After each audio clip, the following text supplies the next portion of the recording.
All right, let's dive right in. Today, we're going on a journey, not to some faraway place, but deep into the heart of a powerful, ancient idea. We're going to follow a traveler right to the edge of what you might call a sacred abyss, all to understand this thing called tragic joy. So let's start with a really big question, one that kind of sets the stage for this entire trip.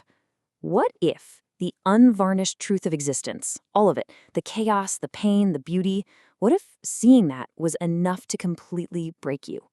That's the challenge our traveler is up against. Okay, so the journey begins, and right away, our traveler is face to face with something terrifying, an overwhelming reality that feels as vast and dark as an endless sea of black glass. Now, this isn't just any ocean. It has a name: the Dionysian spirit. The best way to think about it is as the raw, unfiltered energy of life itself. It's this huge, churning reality where everything, you, me, the world, all just dissolves into one single primal, intoxicated whole.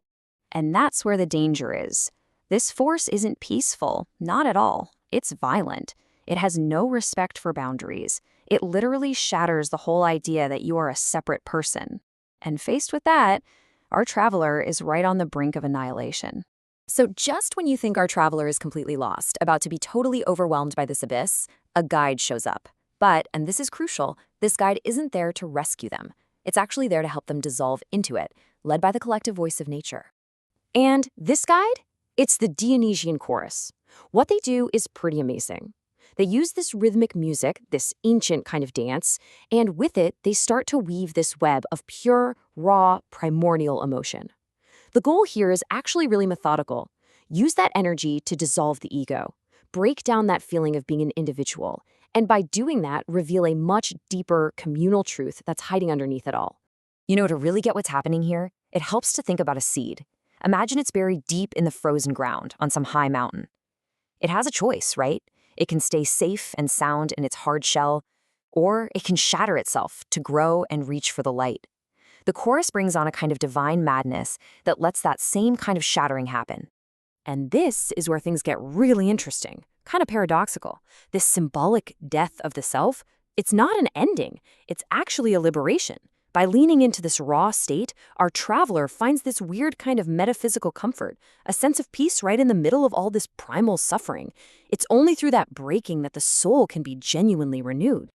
Okay, but there's a pretty big problem here. No human, no mortal can just stare directly into that churning abyss forever. The raw energy is just too much. To be able to handle it, our traveler is going to need some kind of protection, a beautiful mask to look through. This is where we meet the other side of the coin, the Apollonian spirit. And it is the complete opposite of the Dionysian. Where one is pure, primal chaos, the other is all about ordered illusion. Where one is intoxication and losing yourself, the other is all about measure, light, and structured form. So the Apollonian spirit does something pretty genius. It creates what you could call a redemption in appearance.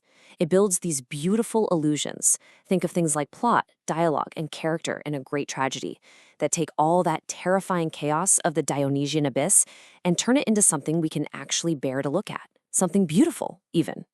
And this combination, it's been called a mystical marriage. And that's the perfect way to put it. You get this harmony of pure chaos and perfect structure. It lets our traveler feel that terrifying pull of the Obsidian Sea, but keeps them safely anchored by the beauty of the form. They get to touch the abyss without falling in. So what's the end result of all this? Well, tragedy itself gets completely transformed. The suffering and the downfall of a hero on stage, it stops being just a sad story.